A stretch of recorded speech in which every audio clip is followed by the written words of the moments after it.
Interpretation at Heaven's Height, a Dvar Torah for Parashat Haazinu. I'm in a bit of a quandary. I'm struggling to decide if I think Ibn Ezra really enjoyed interpreting Parashat Haazinu, or if he would have gladly given up the pleasure. Well, not really. I find it clear that Ibn Ezra enjoyed interpreting the entire Torah, but doesn't Parashat Haazinu take him a bit out of his comfort zone? The truth is, I'm not sure. As expected, the Song of Haazinu, like other songs in the Bible, has different rules of interpretation than the rest of the Torah. After all, one needs to explain parables and allegories. It's full of imagery and lofty words. Even the division of verses focuses more on rhythm than context.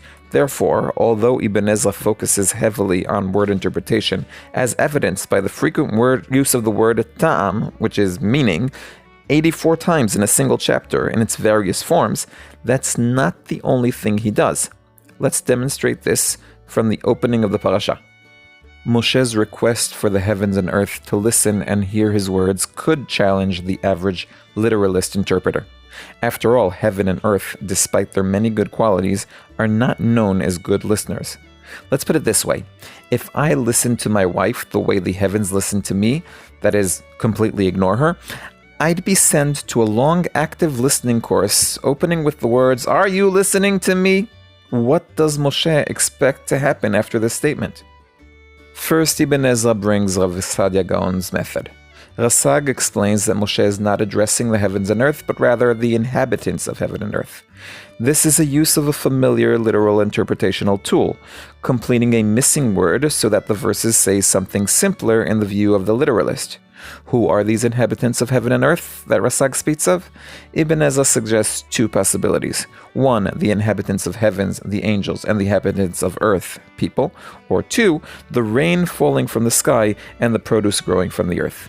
We can see that the first way Ibn Ezra explains Rasag tries to maintain a certain literal conception, but what about the second way? I mean, I understand that angels and people can listen and hear, but what about rain and crops? We'll return to this question. Ibn Ezra doesn't accept these interpretations. In his opinion, it's literally about the physical heavens and earth because they exist forever, and here things start to get a bit complex. One could explain that Ibn Ezra interprets the heavens and earth are witnesses just as the tzitzit is a witness. That is, they're not witnesses but evidence. Man will see them just as he sees tzitzit and remember all of God's commandments. The problem with this interpretation is that if this were the case, there's no need for the heavens and earth to hear. They don't need to remember anything. Those who need to remember are Bnei Israel, and if so, they're the ones who need to listen. On the other hand, if we interpret Ibn Ezra's words as Rashi interprets, for example, that the heavens and earth will be actual witnesses or perhaps also judges who will withhold their bounty from the sinners, haven't we given them personification that's a bit beyond the role of a literal interpreter? Well, not really.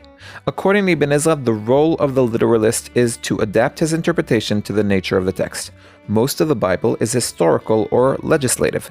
The homiletic interpreter can interpret these verses however he wants, but not the literalist. The literal interpreter needs to analyze the intent of the text, which, in his opinion, corresponds surprisingly with what's written in the text. The literal interpretation of poetry is different.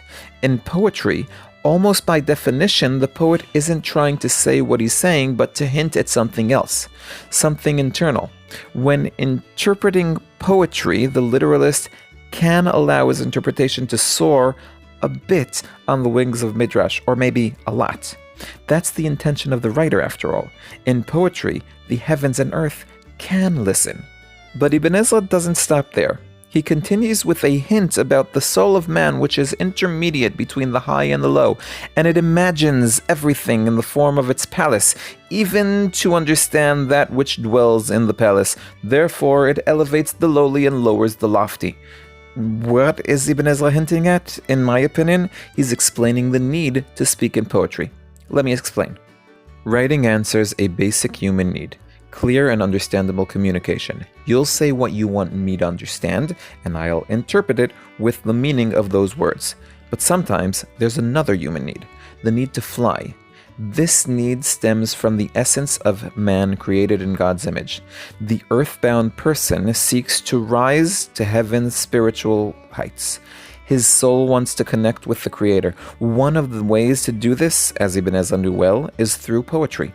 In the literal interpretation of poetry, there are listening heavens and hearing earth. In conclusion, although the tree doesn't care that the sea is deep and the sea isn't aware that the tree is green, man sings about listening heavens and earth because his soul seeks something else. In memory of my beloved and heroic student Amichai Shimon ben Ishai veBatia Rubin, Hashem Yikom Damo, Dovi Holtz, one who loves Tanakh.